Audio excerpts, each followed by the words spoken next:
سرایندگان و ربسرایان با بزم و محفلهای حرامشان بس نبود که باز حجونگاران و یا به اصطلاح پریکالیست ها در این کارهای شیطانی فعال شده اند. با نوارهایی که سراسر همه ترغیبات بی‌حیایی است، برادران و خواهران ما را به بی‌حیایی میکشانند.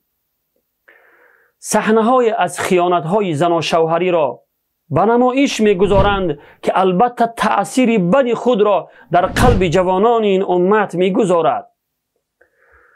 با رمز و کنایه سخنانی میگویند که اخلاق جوانان این امت را ویران میکند. شما خود قضاوت کنید که این ابله خدا بی خبر چه میگوید؟ اوی همین یک دونارویش همین یک توریش اکمشم این برای رکلام های ولی متدعی پویون میکن.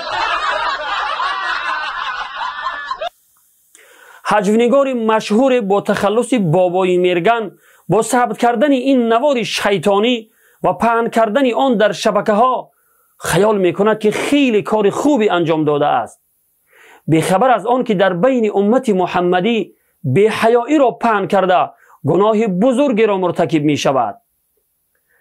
و مثل این بابای میرگن زیادند حجونگارانی که چنین نوارهای حرام را پهن می کنند، خصوصا زنهای حجونگار که روز تا روز صفشان زیاد شده ایستاده است. مگر این ترغیبات بی‌حیایی نیست؟ برادران و خواهران ما وقت این سخنان را می شنوند چی فکر می کنند؟ غیرت و مردانگی شما کجا شد که خود شما آنها را دستگیری می کنید، در کنال این گونه فاسقان آبونه می شوید و لایک مانده نوارهای آنها را به دیگران می رسانید؟ مگر مسلمانی شما همین است؟ خود را چگونه حس می کنید وقتی همسر یا دختر و یا مادر و خواهر شما همین نوار را تماشا کند؟ چون این نوارها خیلی زیاد شده ایستاده است که ما میبینیم و دم نمیزنیم، بلکه برعکس چون این نوارهای شیطانی را دستگیری کرده به دیگران میفرستیم و در کامنتری ها تعریف هم میکنیم. حتی بعضی احمق ها ماشاءالله هم می نویسند. العیاذ بالله. پیامی من به همه حجونگاران، به همه ریبسرایان و به همه سرایندگان و کسانی است که بی‌حیایی را در بین امت محمدی پهن می کنند. از الله مقتدر بترسید و بیش از این بی‌حیایی را در بین امت محمدی پهن نکنید. بترسید از آن عذابی که الله متعال در دنیا و آخرت برای پهن کنندگان بی‌حیایی وعده کرده است.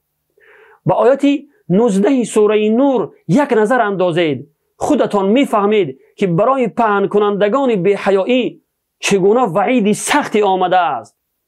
بترسید از آن روزی که بمیرید در حالی که این همه گناهان شما زنده باشد و در شبکه ها دور بزند، تا روزی که این نوارهای حرام شما هست در نامه اعمال شما گناه ثبت می شود.